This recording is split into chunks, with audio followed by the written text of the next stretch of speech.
When the Bowen sisters were still young, they experienced something unimaginable.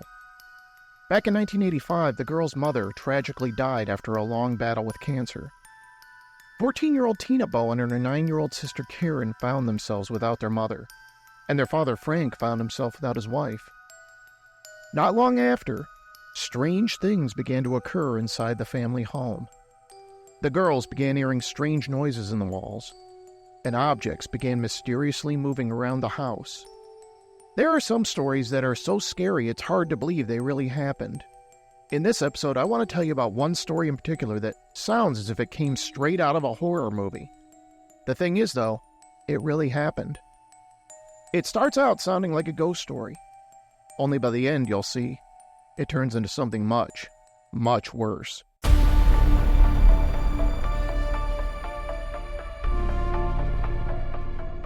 The Bowen family lived in a split-level house in Pepperell, Massachusetts.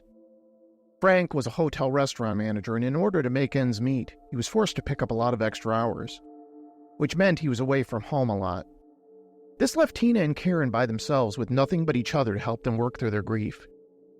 Tina suddenly found herself in the position of having to cook and clean around the house, in addition to having to take care of her little sister Karen. A few months after her mother's death, Tina began receiving phone calls from a boy named Danny.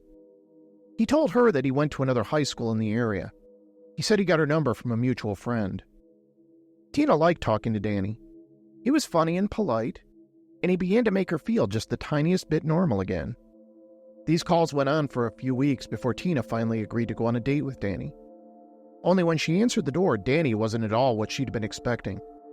The boy she'd been speaking to on the phone described himself as blonde and athletic, the captain of his high school football team.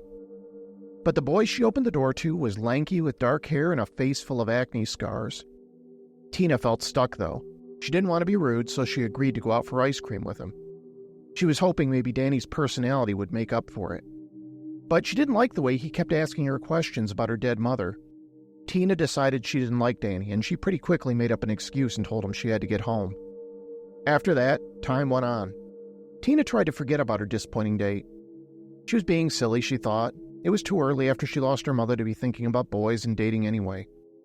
She had her sister to think about, and her dad, and school and all the other parts of her life she needed to reassemble, like putting together a jigsaw puzzle. This was a puzzle that definitely didn't include dark-haired boys who told lies about themselves over the phone. No matter what, that puzzle was always going to be incomplete, though. There was still going to be that missing piece that would have been labeled Mom, only that piece was just gone, forever. The Bowen sisters missed their mother terribly. So one night in June of 1987, Tina decided to try something a bit radical. She got herself a Ouija board, and she lit some candles, and she and Karen held a seance and tried to contact their mother's spirit from beyond the grave. Only nothing much happened, though, and at first they thought they'd failed. But then, strange things started happening right after that.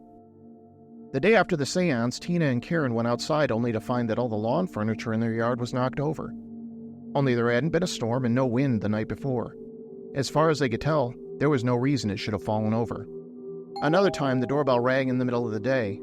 Tina went to answer it, only there was no one there. Not long after that, there was this big storm that rolled through town. Lightning lit up the living room through the bay window. Tina was scared out of her wits when she heard Karen screaming at the top of her lungs. Tina went running into the kitchen to see what was going on. Karen was hysterical. She said that she swore she saw the shadowy figure of their mother standing there in the kitchen when the lightning went off and lit up the room. Tina calmed her little sister down and tried to convince her that it was just her imagination. But then, on another occasion, it was about 2 a.m. when Tina started hearing a loud banging sound outside the front window. It was like someone had just hit it with a rock. Only when she looked outside, she couldn't see anyone. By that point, Tina had had enough. She finally broke down and phoned the police. But when the police came out to the house and looked around, they didn't find anyone. Frank was mad when he heard that Tina had called the cops. He felt guilty having to leave his girls home alone the way he did, but he also didn't have any other choice. He was also afraid he would get in trouble with the authorities for leaving the girls unsupervised, so he warned Tina, don't ever do that again. But from there, weird things just kept happening. Tina and Karen began hearing strange tapping on the walls. What was even freakier was that they could ask the entity in their home questions, and it would respond by tapping on the wall's back. The girls tried telling Frank what was going on, but he didn't want to hear it. There's no such thing as ghosts, he told them. But by that point in time, the girls were pretty much convinced their house was haunted, and that the seance really worked. The thing is, Tina and Karen didn't think their mother would try to scare them this way, which of course made them wonder if maybe they had summoned something else, something evil. This went on for 6 months. Sometimes objects would move from room to room. One night they began hearing mysterious banging on the pipes in the basement, so the girls went down to the basement to investigate. Only this time they found a message written in what they thought was blood on the basement wall that said, "I'm in your room, come find me." The girls ran screaming out of the house. They called their father for help. This time, Frank called the cops himself. But when the police went downstairs, they quickly realized that the message wasn't written in blood. It was ketchup. The police didn't see any sign of an intruder, so Frank immediately jumped to the conclusion that one of his daughters must have written the message. Frank told the girls that they were going to see a therapist. But Tina and Karen knew they didn't do it, and they didn't think they were crazy. From then on, the girls always made sure they went everywhere together to watch each other's backs. Tina even began sleeping with a knife under her pillow. Frank just flat out refused to believe anything the girls told him. He was convinced his daughters were just letting their imaginations get the best of them. Then one Friday night, Tina was doing her makeup getting ready to go out to the skating rink when a large rock smacked into her bedroom window hard enough to crack the window pane. On that night, though, Frank was actually home. Tina rushed to show her father what had just happened. After that, she ran over and picked up the phone and tried to call for help, only the telephone line was cut. She went upstairs to try the other line, only that one was cut as well. This was the first occasion where Frank began to realize that maybe something strange really was occurring inside his house. And yet, Frank didn't know what to do about it. And he was still partially convinced it was just one of his girls playing a prank, so he ultimately did nothing. Then one day in December 1986, Karen was home from school sick, which meant Tina had to stay home as well and take care of her. Both girls were up in Frank's bedroom. Karen was sleeping in Frank's bed. That was when Tina heard the radio turn on downstairs in the kitchen. Tina was frozen in fear. Then she began hearing the cabinets creaking open and slamming shut. This quickly grew louder and louder. The music was blaring, the cabinets were banging. Tina grabbed the phone and tried calling Frank. Only Frank wasn't happy to hear his daughter calling him at work. He didn't believe Tina when she tried telling him what she had just experienced. Later on, Karen got up and went into the kitchen to make herself a snack. Only when she went to get the orange juice and cupcakes she knew they had just bought at the grocery store, they were gone. A little later, Tina was getting herself ready to head out to her part-time job when she heard Karen calling out that she found the cupcakes. Tina went to see what Karen was talking about. In the family room, she found the cupcake wrappers and a few crumbs scattered on the floor. Tina immediately grabbed Karen and dragged her out of the house. Later that night, when the girls returned home, Tina was shocked to see that all the lights were on inside the house. It had been daylight when Tina and Karen left, and they hadn't turned the lights on. But when Karen, Tina, and Frank went inside the house, not only were all the lights on, but so were all the TVs and radios turned on as well. Everything was blaring at max volume. This was the second time that Frank saw with his own eyes that something strange was going on. But at first, he tried sticking to his belief that his daughters were making the whole thing up. Frank was just plain mad. So Frank began stomping his way from room to room, switching off TVs and the lights everywhere he went. Karen and Tina followed closely behind, and they kept insisting there was someone or something in the house and they had to get out.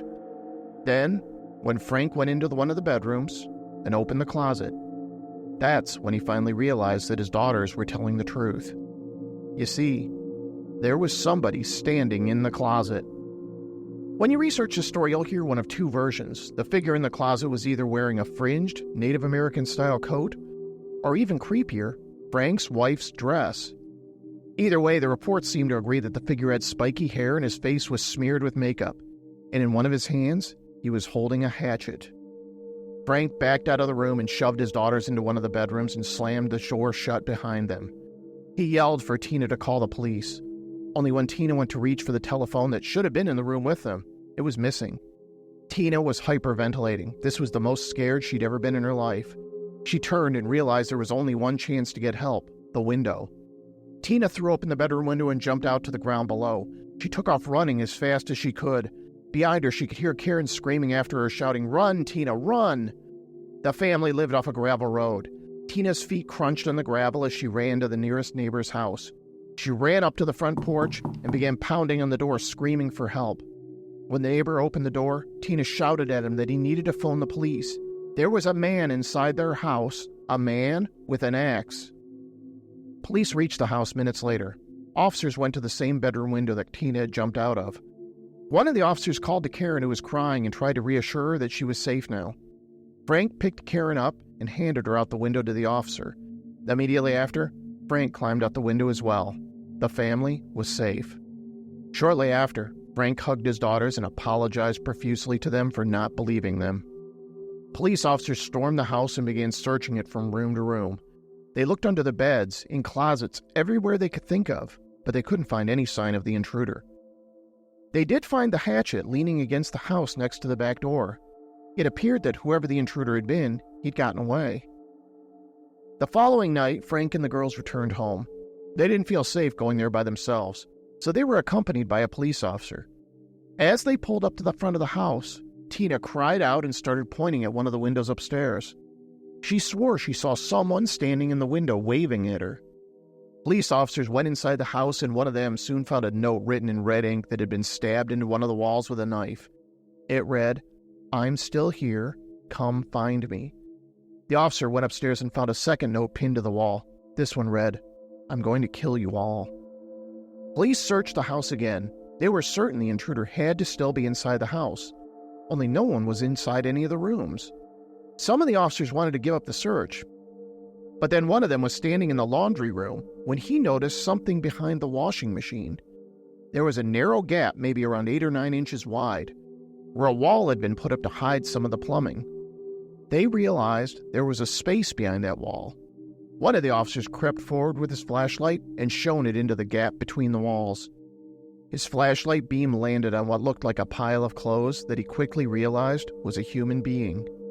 The officer took out his gun and ordered the intruder to come out. The intruder crawled out of the hole, and the officers brought him outside. That's when Tina got a look at the intruder, and she realized then she knew him. It was Daniel LaPlante, the teenage boy that Tina had spoken to on the phone months earlier. He had been living inside the walls of their house for months. Later on, police would discover that Danny had removed one of the electrical outlets in Tina's bedroom from inside the wall, so that he could take it out and watch her through the hole. Daniel LaPlante was charged with breaking and entering, kidnapping, and threatening bodily harm. But that's not where the story ends. He was held for 9.5 months in jail. In mid-October of 1987, Daniel LaPlante's mother managed to put up his $10,000 bail, and Danny was released into the community. On December 1st, 1987, Andrew Gustafson returned to his home in Townsend, Massachusetts to find a nightmare beyond his imagination. His wife, Priscilla, and 2 children were brutally murdered. The killer had violently assaulted her before shooting her through the head with a .22 caliber pistol. The body of Andrew's 5-year-old son was found face down in the bathroom upstairs. His 8-year-old daughter, Abigail, was found in a tub downstairs. Both children had been beaten and drowned. Investigators immediately thought of Daniel LaPlante as a suspect in the brutal crime. Earlier that fall, a series of daytime burglaries had taken place in the neighborhood where the Gustafsons lived. On October 14th, someone had broken into a nearby house and stolen 2 Ruger .22 caliber pistols and their holsters, along with a sizable amount of cash. A few weeks later, Daniel LaPlante's stepfather would discover one of those guns in his stepson's possession. At the time, LaPlante tried telling his stepfather that the gun was his and he'd gotten it legally. It later turned out to be the same gun that killed Priscilla Gustafson. But by the time police went to LaPlante's home to arrest him, he'd already fled. The police brought out the tracking dogs to find him. The dogs led police to a nearby industrial park, where they were able to finally apprehend him. Daniel LaPlante is currently serving 3 life sentences. In 2014, he unsuccessfully sued to receive a variety of ritual oils, medallions, cakes, and even dragon's blood for his Wiccan religion. In 2017, his lawyer unsuccessfully tried pleading for his client to allow 2 of his life convictions to be served concurrently, which would have allowed him to be eligible for parole that year. At the time of this recording, LaPlante is currently being held in a supermax prison in Florence, Colorado. He will not be eligible for parole for 45 years. Thanks for watching this video. If you made it this far and would like to see more like this, drop me a comment below and let me know if there are any other stories you'd like me to cover. Also, remember to click the bell and subscribe icons to be alerted when new videos are posted. Thanks again, and I hope to see you soon.